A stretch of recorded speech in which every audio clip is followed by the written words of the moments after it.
the kind of hackathons I've been attending, there's usually one sort of central brief or aim or mission for the duration of the hackathon. So that could be something like, I attended one in Manchester that was about, we have the mayor starting in Manchester, and your task is to take all the available open data and create something to support the mayor in the mayoral activities. Or the crime one I organized, the brief was, we are interested in the relationship between crowding and crime. Here are some open data sets. What can you tell us about the relationship between crowding and crime in the different situations? And there's usually some structure provided to the day. So initially there's some introduction, so teams can form, people can get to know each other. There's some introduction to the topic, the brief. Some data are provided, which is always nice. And then other than that, it tends to be pretty free form, where teams race against time usually, because they tend to be quite condensed, aren't they? A very, very intensive data analysis and thinking ensues, and then some usually very exciting and impressively developed projects are presented. And then that's kind of judged against the criteria of the brief to find some winners.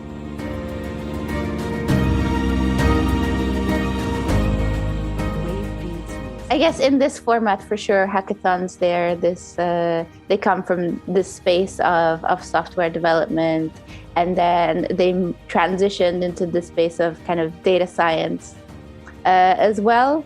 In the past, I don't know, maybe 10-ish years, making up that number at the moment.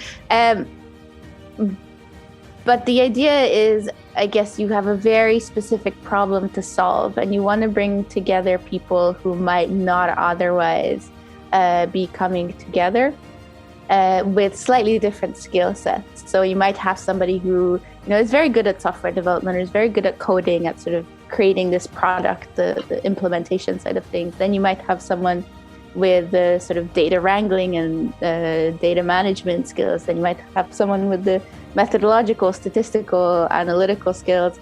And then you have the people with the domain knowledge, who have the understanding of the context around the data, what the data mean, what the data can and cannot tell you, and basically ground the results in the wider context of the domain or area in which this is.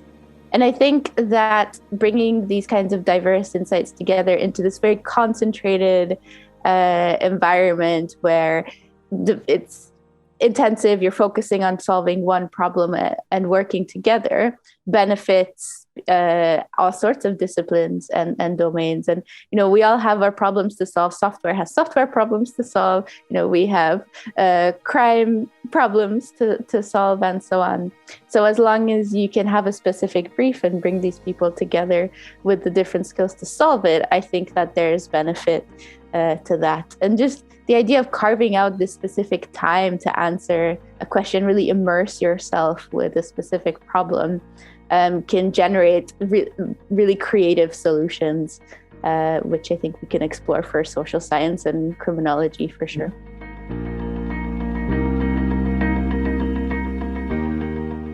So I think there's definitely a big importance around having domain experts in the mix. I know that crime is one of those topics that everybody has thoughts about, opinions about, whether or not they engage with it professionally or not. And of course, we have decades and decades of research around this topic, which can be applied to the problems that your hackathon might be proposing, to frame the solutions to these problems within this research. So I would definitely emphasize the importance of having domain experts on board in your hackathon teams, and also an understanding of the underlying data and the processes which produce the data, the biases that might be inherent in the data, which those of us working with crime data and open data are aware, but maybe somebody coming from a discipline where you have very neat data, which are collected in a way that, no bias, lots of trust in those data, they might find surprising how messy ours can get. So that would be one thing I would emphasize for sure.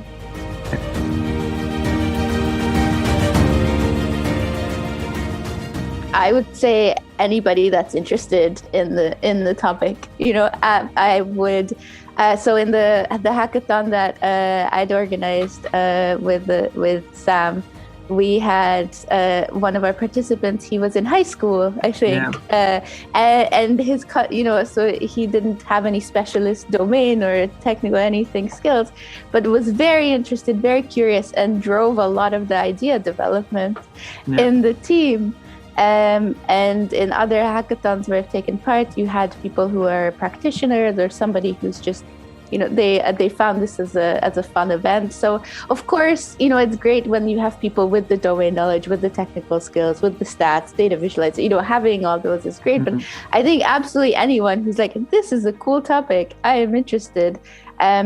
Even if initially they're like, oh, I'm not sure if I can contribute, they end up just that curiosity and interest in the topic can end up driving a lot of the outputs to be very much more innovative than your sort of standard research approach. So I would say absolutely anyone.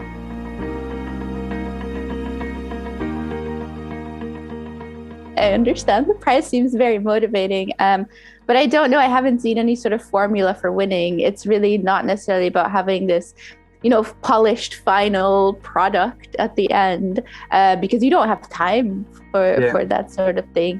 But it's usually about who's raising interesting questions, who's taking advantage of some of the data available, but also some of the diversity of skill and experience in the teams that end up forming. So I don't know the winning formula, but if people have fun, I think that tends to show through in the outputs that they produce.